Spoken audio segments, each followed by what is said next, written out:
il est facile de demander à Dieu des choses.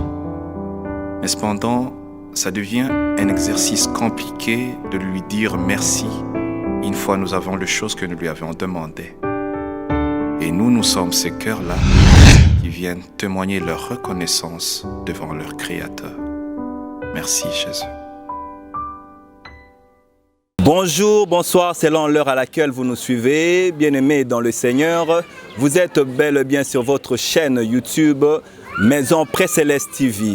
Votre chaîne qui vous émerveille, chaîne Nabino Oekinda Koluki Labino Bato Bozala Ngoposa qui vous informe, qui parle de spiritualité, j'allais dire.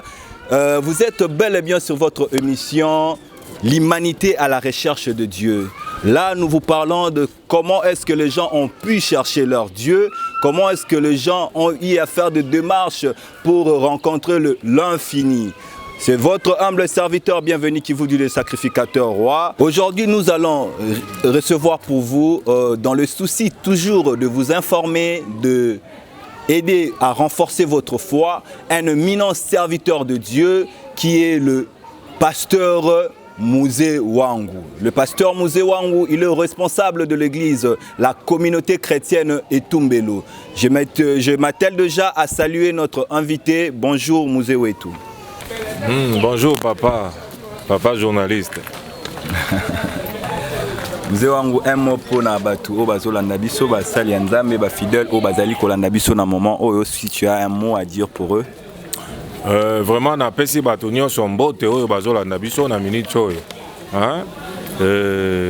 partout oyo bozali donc nazali awa mpo na bino naza mpo na bino nga kombo na ngai Ntoma Sami Sax oyo ayebi ngai nzambe ya Lumbai azosala makambo azosala baprodige azosala bamiracle donc tozali partout bozolanda biso donc nzambe apambola bino. Ndenge mosala nzamba soloba nzambe apambola bino. Mouzé Wetu, j'allais demander pourquoi seulement Etumbelo nde ezali kombo ya ministère na yo. Etumbelo tolalaki tolamuki tozwi mwa vision. Nzamba lobi non place nini oyo bazo sacrifier ngai mbeka. Bazo tumbola ye mbeka. Bambeke belé ezokende directement na lola te. Nzamba zo sepela te. Biso totalaki tolobi non bato ebele baza kaka penché na miracle nini soki pe nini mais biso tolobi non il faut totumbela nzambe mbeka moko bozo matana milinga ya pembe koleka neige milinga ya pembe soki mati mbala moko epa ya nzambe ozomona ke oza na ba résolution na yo yango topesi yango non na français babengi yango hôtel place oyo makambo ezosalama ba ange bazo beta va et vient bazo kita donc puissance ezali ya kosakana te mbapa na ngai. Homme de Dieu, si on comprend en parlant de Tumbelo, donc olingi ocha différence entre ba hôtel soit ba mbeka ya batu misusu ba etumbelo ya batu mosusu na etumbelo non parce que vous venez de dire là que nzambe azomona ba mbekeza ya malamu te bino boni bo pesa mbeka o eza pire parce que etumbelo nyonso eza etumbelo te mbeka nyonso eza mbeka te nzamba ya mbeka nyonso te ayambaka mbeka oyo ezouta na kati ya motema azo sentir que atali alobi non mwana oyo aza na eloko te mais eloko oyo abonzeli ngai quand même à se sacrifier amipesi mobimba na ye yango ozomona ke mbeke ezomata directement epai ya nzambe puis lole ninga ni baange mpe basepeli ozomona donc eza bongo. Amen. Donc l'homme de Dieu vient de nous dire qu'il y a des offrandes où il s'épélit Saranzambe. Et en termes d'offrandes, il faut offrande à la offrande où est agréable et pas Nzambe. Yango Nzamba pesi musali Nzambe vision, a pesi mission ya kokende ko parler sur ba etumbelo, sur ba offrande où est lié na ba bénéfice et belé. Homme de Dieu, aujourd'hui si nous avons eu à penser à vous inviter dans l'émission Oyoza par rapport à sujet Oyoza ça la débat. Les gens nous parlent de ta façon de livrer ba pratique Oyoza ça dans la quartier église. Et ça les débats dans la ville de Kinshasa, surtout Balobi, vous allez au-delà. Est-ce que réellement ces pratiques sont basées dans la Bible? C'est pour ça aujourd'hui nous allons parler sur ce sujet, si vous permettez. toke na koloba na ba téléspectateurs na biso o éclaircir vision na yo et message nzamba pesio pourquoi ozo sala ba pratique wana. C'est pour ça que nous avons eu à vous inviter. Papa, ba pratique ndeti nini? Il faut déterminer bien ba pratique nini oyo nga nazo sala. Bon nazo ka batu ba komi koloba oh non ba sala ka boyete ba sokola ka boyete na ebité. Donc pratique ya ko sokola. Nazala clair na yo pasteur, on dit le pasteur azo sukola batu na église et batu azo martelé sur kosukola na eza plus ya bana basi et puis il y a de femmes au yozo epsa bango ba ya kana ba sous-vêtements na bango na kati ya église pour que yo ça nango service. C'est ce que les gens et c'est un sujet qui fait débat et on est tolinga qui to sola homme de Dieu. Mais c'est les journalistes ceux qui nazala ki mwana mwasi peut-être na lenga ki na banda ko sokola mibali. Ceux qui pe nazala ki lokola naza mwana mwasi te naza mwana mobali yango nazo sokola basi. Eza nini? Eza spirituel. Hein? Makambo ya nzambe oyo na ebite bato bazomona ngo soki pe nini biso tokanisaka tomonaka musika makambo ya nzambe eza lokola liboma moko boye soko oza spiritualité oza na spiritualité te oko comprendre te makambo nyonso ezawa na kati ya Bible biso tokendaka libanda te tozalaka awa makomi nde ezolakisa ke biso nde toza na différence. Mais mudu mususu mona zo loba kaka lokola charlatan eloko pe ezate. Hein? Eloko pe ezate. Papa, totanga nandu makomi, hein? Totanga nandu makomi. Chers téléspectateurs, vous êtes en train de suivre, l'homme de Dieu vient de dire que tout est basé sur la Bible. Toza awa na un roi, hein? Un roi 17, 18, 20. OK. On va lire les Écritures. Moussala Nzambe a démontré biso que la pratique o yazo sala eza ba pratique eza basée na Bible. Donc azuma mulibanda te eza musala o Nzamba tinde asala. Papa, nyonso eza wa na Bible. Na Bible 1 roi 17 18 20, hein? Wana eza service mususu. Mais oyo tuninga ata mwana ya 5 ans. Ayebi ke Jésus avant kufa sokola ka ba ekoli na ye makolo. Siko soki nga na sokoli mabe eza wapi? Biso tozolanda nde Bible. Biso toza ba disciple ya Jésus. Tozo sala makambo mususu te oyo bino bozo mona soki pe ndenge nini. Donc soki oza na spiritualité te là okomona ngo lokola liboma. Okomona ngo lokola liboma. Totanga nanu. Mais homme de Dieu, s'il vous plaît, homme de Dieu, vous venez de nous parler de Jésus qui avant kufa sukola ba disciple na ye makolo. Donc vous basez votre pratique na makambwana que Jésus-Christ a sokola ki batu makolo avant à kufa, c'est ça. Jésus-Christ a sokola ki ba disciple na ye makolo. A sokoli bango makolo. Hein? Soki totali pe toke musika. Soki toke musika. Marie de Magdala. Lera a pusani pembeni ya Jésus. Asala kinini. A kareza ki yo bien asala kinini. Asimba ki ya kina ba parfum ya talo. Sikoyo Jida tali alobi non parfum oyo nakoki ozwango pe pour nateki yango comme ça tosali makambo mususu.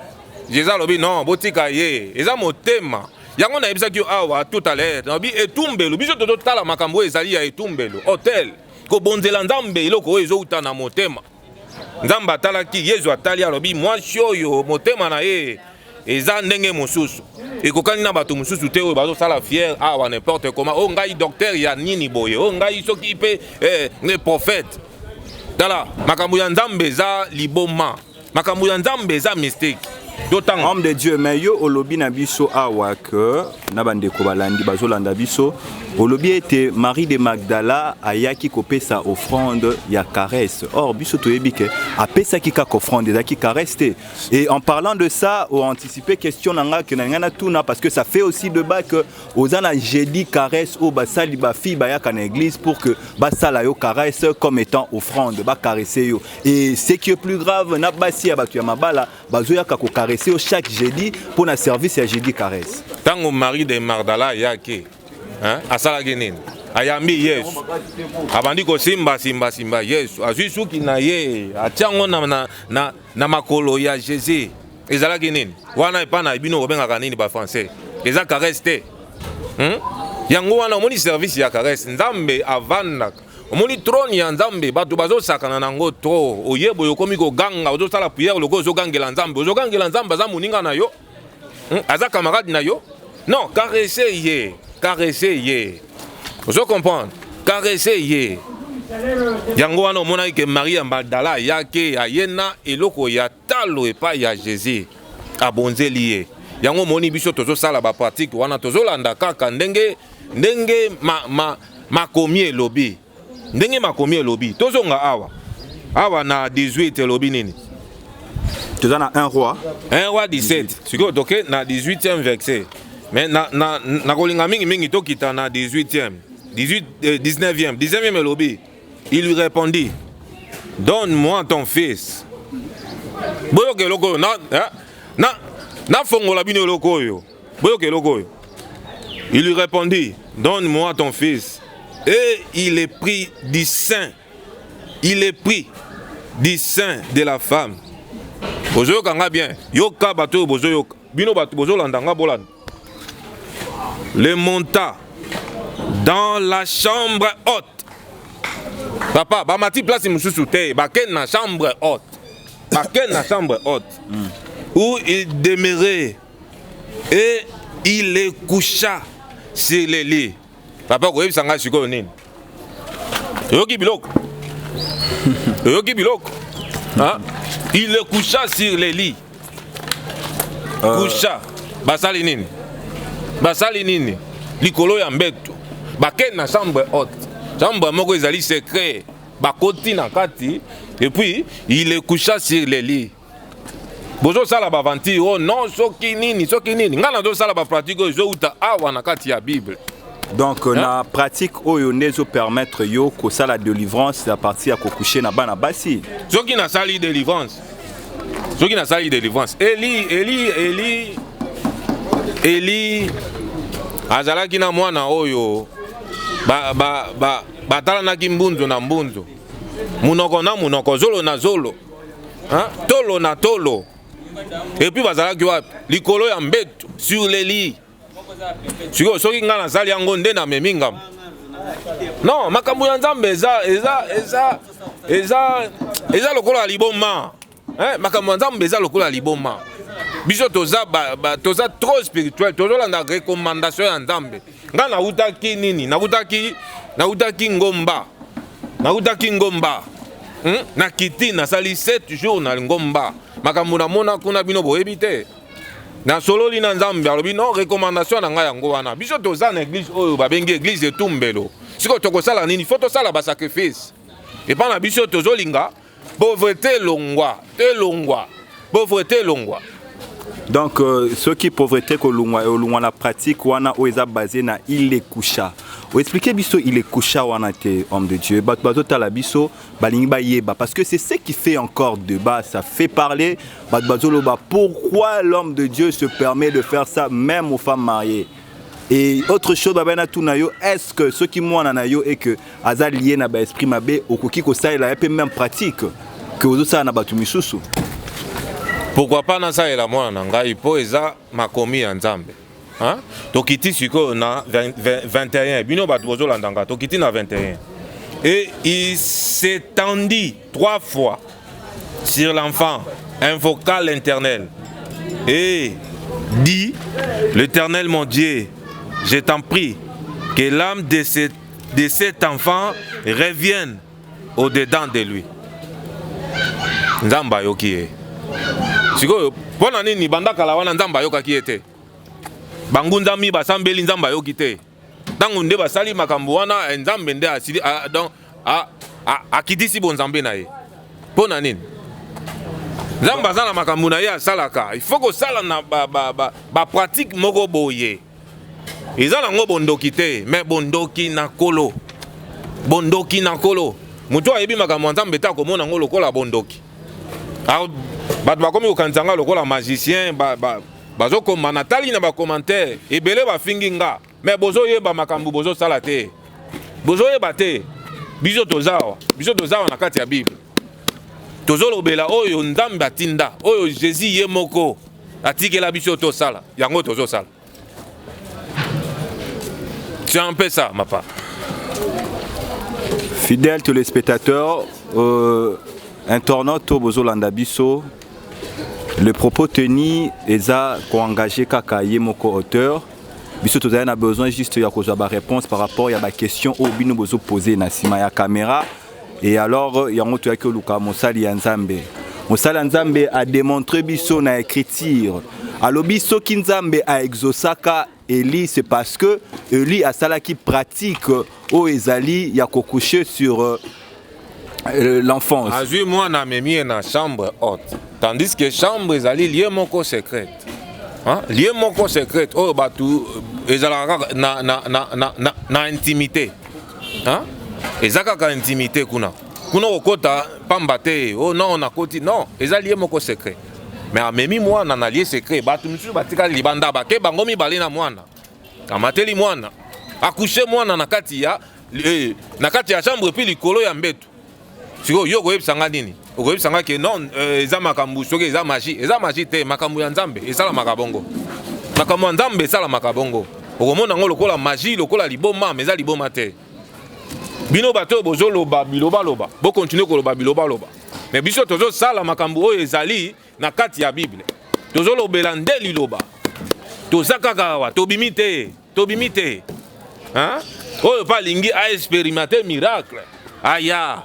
Okomona miracle na yo parce que mikolo yo nazomona ebele bazoluka oh non boluka ba chance boluka soki pendenge nini te ezala ba jeune fille oyo batamboli mabe ba jeune fille oyo batamboli mabe ba mama oyo batambola mabe basala bakisi par-ci par-là mais sikoyo po eloko wana elongwa ekolongwa ndenge nini ekolongwa yo fuka mikaka boye po elongwe donc il faut ça la service il faut ça la sacrifice moko boye sikoyo sacrifice yango eza nini. C'est un peu ça, hein, Papa Nangai. Mosala Nzambe, je ne veux pas que eza la piège pour Nabiso parce que la Bible dit que la parole de Dieu, on ne peut pas le comprendre avec notre intelligence. Tu peux comprendre en français Nabiso. Okay. Est-ce que je ne sais pas que ça la révélation dans la écriture ou en athée ou yo interpréter en mabe parce que je ne sais pas, je ne peux pas aussi tomber dans le piège, il y a la blasphème ou les miracles, il y a Saint-Esprit qui est critiqué en haut. Mais est-ce que vous assure que le message ou la pratique c'est Dieu qui t'a inspiré réellement ou affirmer les bateaux à la biso? Biso dans un service, il y a délivrance. Et puis dans un service, il y a Kotumba Mbeka. Na début, na ebisa ki ok. Mbeka nyonso ezali ato tumbi yango eza mbeka nyonso Nzamba yambaka ngo te. Mbeka nyonso pe eza ya kotumba te. Siko tango tozo tumba mbeka. Yebisanga siko Nzamba avandi na ye. Siko lingaki ayoka yoka normal. Mais il fallait pas tumba mbeka. Tango zo tumba mbeka on eza pona ayoka yo, ayanola yo. Akoyanola yo kaka na ba pratique moko boyo esalama. Jésus kutu aveugle, moto azomona miso, azomona te. Aye, amoni aveugle. Il fallait que ça y mbala mako monate. Bongo pona nya loba kango te. Aye azui so ya bwaki na mabele. Asali mabele wana poto azui mabele apakole na miso. Be moto amoni mbala mako. Pokoloba nini? Ka sala ki pratique te, asali pratique. Nyonso eza na pratique. Il faut aussi se sacrifier pour mon appel résultat. Homme de Dieu, mais en parlant de miracle, il y a Jésus-Christ qui pratique ouana. Jésus-Christ a bandé là qui va pratiquer ouana te. Que non, comme son la doctrine et comme la rituellement, ce qui a linga ça la miracle, il y a ça va aveugle, il faut avoir poto à sangsana so il faut à salam. Mais pourquoi? Pardon, homme de Dieu. Mais pourquoi? Yo olingo comme ça doctrine que pour na ko délivrer mutu il faut ka ko le kana chambre haute il faut kaka yo okuche mbuzu da mbuzu ndenge zoloba nzoto na nzoto là je ne sais pas yo yebie loko sala kina Lazare masala kinini aye Jésus aye alobi na batu bolongola libanga hein wana ezaki déjà première abi bolongola libanga déjà za kilo moko boye mutu amemi abi no bolongola yango tango olongoli libanga mutu akomi pepele apa alobi abengi Lazare sort. Dans Lazare abimi. Alors allez, bodelier ye. Azalaki na babando. Nakati kuna azalaki ndenge nini? Babi bodelier ye. Balongoli ye babando wana tikala ndenge nini? Siko koyeb sanga wana za pratique te. Non, c'est pour ça ceux qui ont ça service faut mutoza na bilamba te balongola ya tika ndenge azalaki. Tozolanda liloba. Nyonso ezali pratique. Nyonso eza pratique. Atatango zo kende oh non nazo kende na lingi na lia okosala nini okosokola kaka maboko sokoli maboko soki ezalaki te me bato bayaka kaka bandi okata fumba maka bandi kolia ntango ozosokola maboko wana ozosala pratique moko boye tu vois omoni makambo ya nzambe oyo tanto ezomema biso na bandenge moko boye tozala kaka te soki moto asala eloko boye bobandi kojuge bobandi koloba di n'importe quoi nzambe lere ayaki jésus lere ayaki mpona barace nyonso confondi mpona bato nyonso ya mabe ozala moto omelaka diamba ayaki mpona yo ozala moto moko boye osalaka soki mpe ndenge nini okotaka babwati ayaki mpona yo yesu ayaki mpona bato ya mabe ayaki mpona bato ya malamu te soki totali okomona mwasi oyo abandaki kobima makila kotanga makila ozo comprendre est-ce que oyebi miracle oyo esalamaki epa na ye okoyeba te wana soki okobenga yango nini eza kindoki ubien eza nini eza kindoki ubien eza nini totanga nanu makomi na Luc 8 toke na 43 toza awa. Or il y avait une femme atteinte d'une perte du sang depuis 12 ans et qui avait dépensé tout son bien pour les médecins sans qu'aucun ait pu la guérir. Elle s'approcha par derrière et toucha le bord du vêtement de Jésus. Au même instant, la perte de sang s'arrêta.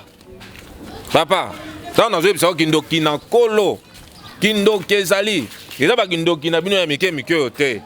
Nzamba zali ndoki ya bandoki. Nganga ya banganga. Nganga ya banganga.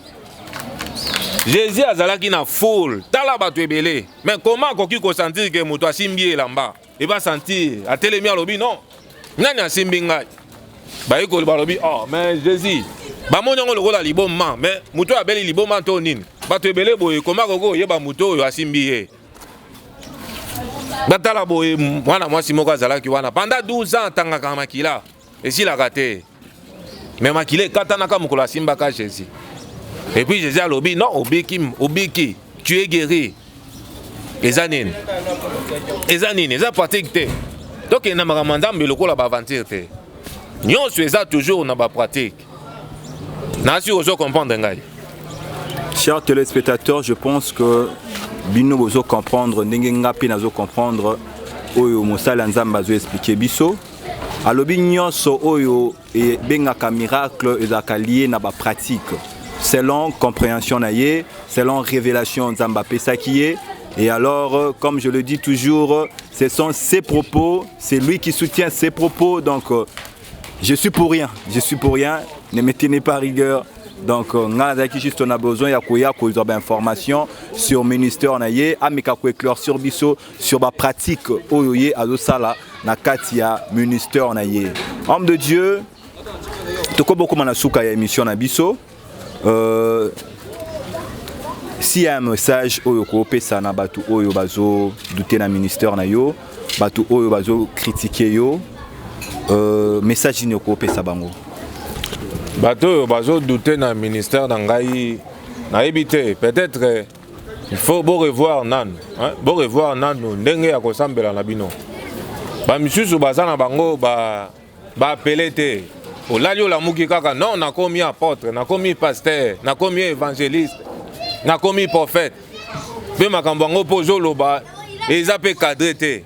Makambango pe ezali banda ozo ngo soki pe wapi to ebité. Biso ouvrage na biso yango ezali Bible. Biso tozawa. Biso tozawa. Papa journaliste. Omoni eloko ezo sala. Na ebité soki olandi pena na Bible. Na mwasi oyo nani Marie de Magdala, lera yaka ko caresser Yesu. Ayaka ko caresser Yesu. Hein? Dans Matthieu 26, 7 à 13. Hein? Bino batu bozolanda, botanga ngo na bandako. Botanga na bandako. Marie de Magdala ye na parfum, sokoli Yesu. A caresser Yesu makolo, asimbi makolo a caresser ye. Ale jida était mutema mabe atali bobi. Oh non, il faut na kende akei ake koteka Yesu. Ateki Yesu pona jalousie. Sikoyo, nebi ke bato bazolanda. Soki bino boza ba jaloux. Tala, o eza mission na ngai. Eza mission na ngade nzamba tindeli ngai. Soki olingi ba caresser yo loba, zala boye, zala ouvert, zala ouvert. Zala ouvert. Beaucoup ça na o jalousie, o nini, o kanda, o nini. O ngana komi muta science. On a commis science occulte. Nazo occultiste te. Nazo chrétien. Nazo lobaka makambo eza na Bible. Hein? Na fongolo loko. Est-ce que oyebi que Marie de Magdala tant Jésus pas akufaki. Yene mutayaki pe na parfum po ba mbomeye. Oyebi yango. Mais balobaka ngo te. Balobaka ngo te bozo cacher makambo pona nini. Botika to yebisa peuple de Dieu. Biso toza na posa to sauver peuple de Dieu. Hein? To sauver bango. Oh balobaka mon peuple périt par manque de connaissances. Et belé bazan na connaissance te. Et belé bozaka ka boye, bozo tata bana, boyebi place nini boko kende te. Et tumbelo ezawa. Biso tozo sala musala oyo nzamba zo recommander biso. Yango nde tozo sala. Jogi olingi pe, oh nini omona makambo, omoni kaka sikoyo awa, cameraman oyo. Akoki pe kozwa eloko akwe yawa. Akoki pe sur place awa. Ou bien yo. Te ngai te. Ou bien journaliste olingi nalo ba eloko moko boye sala mawa na minute. Ça colle là. Nalo eloko moko boye sala. Loba on de Dieu. Na koloba no na kulisi sikoyo te. Oh bien-aimés dans le Seigneur, nous sommes bel et bien na suka ya émission na biso. Ndenge boki mosala ya Nzambe à se défendre. À défendre évangile na ye oyo yazo sala mission na ye o Nzamba ya tinda ye na mokili ministère o Nzamba pesa ye okopesa mbote homme de Dieu. Donc alobi na bino homme de Dieu c'est singa esika o biba o bazote emela par jalousie. Oui, baza ba jaloux. Bango balingi pe ba caresser bango bayoka moi eloko moko boye bazoluka makambo bazoluka nde makambo ngana kopesa bino makambo te. Bino moko boluka ndenge na bino po ngai nde nazwi recommandation hein évangile na ngai za bongo nazwi recommandation wana. Homme de Dieu, vous qui nous suivez à ce net moment, mosala Nzamba lobi wana ezali mission na ye botikela ye mission na ye. Donc oya Monique makambu oyo homme de Dieu Musée Sam Sax Lumbai alobi aza à la contre na maloba ya Nzambe plateau yango ezali okoya o défendre oya ko contredire makambo oye alobi parce que objectif eza moko batu bazala égaré te batu batambola na nzela ya Nzambe. Donc mosala Nzambe bomba mbote ndengo lobaki bon na pesi mbote na bandi na Kampala. Oui na Kampala wana so itokei mutu moko donc ayambaka biso lokola bakonzi lokola bagwa. Hein? Comme on a Paul Rambo, makako ya mukolo. Ye na Kampala wana soki otuni kaka Paul Rambo balobi ayebi vraiment ko simba ba pasteur, hein? Na ba ntoma.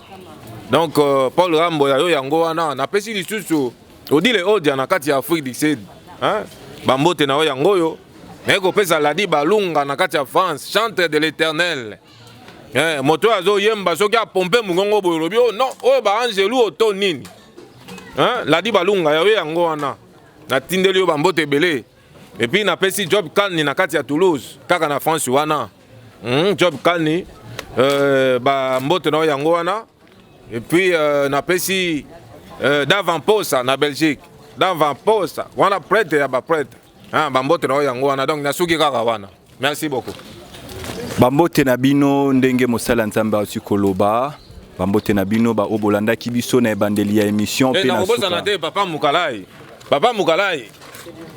na kati ya Beaux-Arts na Académie de Beaux-Arts na pesi yo mbote belé et puis na pesi un kobo buvi balobi tika ekobo salela bosolo hein bosala maleka tika ekobo salela bosolo bambote na bino tika ekobo saela bosolo ndenge mosala Nzamba oti koloba. Moi aussi je tiens à saluer et à remercier toute personne au basoutenaka émission oyo ba s'abonner na kati ya chaîne na biso Pressless TV. Maison Pressless TV est la chaîne où ils se pelisa bino. Bo s'abonner, bo partager ba vidéo, bo message na émission na bino l'humanité à la recherche de Dieu. Émission ezali émission otozo kundola, otozo landela ba pratique ya ba pasteur, otozo ke na détail ya misala Nzambe. N'oubliez pas que Jésus-Christ ba ki na tango ya suka il faut toza na esprit ya discernement. Nous devons discerner tout ce qu'on nous enseigne. Soyons comme de chrétiens et abérés au Jésus-Christ andai que Paul andai koloba que après être enseigné ba andai ko zonga na ndaku pour examiner l'écriture. Donc on ne peut pas tout gober. Et maintenant on a 4 émissions oyo to yambela kabino basali ya nzambe oyo bazana ba vision na ba compréhension ya ndenge na ndenge. Et quant à vous maintenant d'aller revoir les Écritures, Botala, est-ce que mon kambo o mosala ya nzambe alobi ezali ya solo to pe ezali ya solo te? Donc ce n'est pas que maloba na bango ezali oui et amen. Il faut vérifier les Écritures. Donc je tiens à remercier déjà maman Limboyo, azali maman oyo asungaka émission oyo, maman asungaka chaîne oyo, na pesi Sandra Moba Mbote, na pesi Papa Willy Claude Tiama, que Dieu te bénisse. Et si Kozali, na pesi famille nanga famille qui vous dit mbote, na pesi cadreur na biso, o azali na sima ya caméra, Obama Delukusa. Balobiso bozo mona image ya kitoko boye, ezali pona Obama Delukusa. Et je ne peux pas clore cette émission sans que na pesa merci à Junior qui vous dit Boss Live avec ligne ya habillement naie.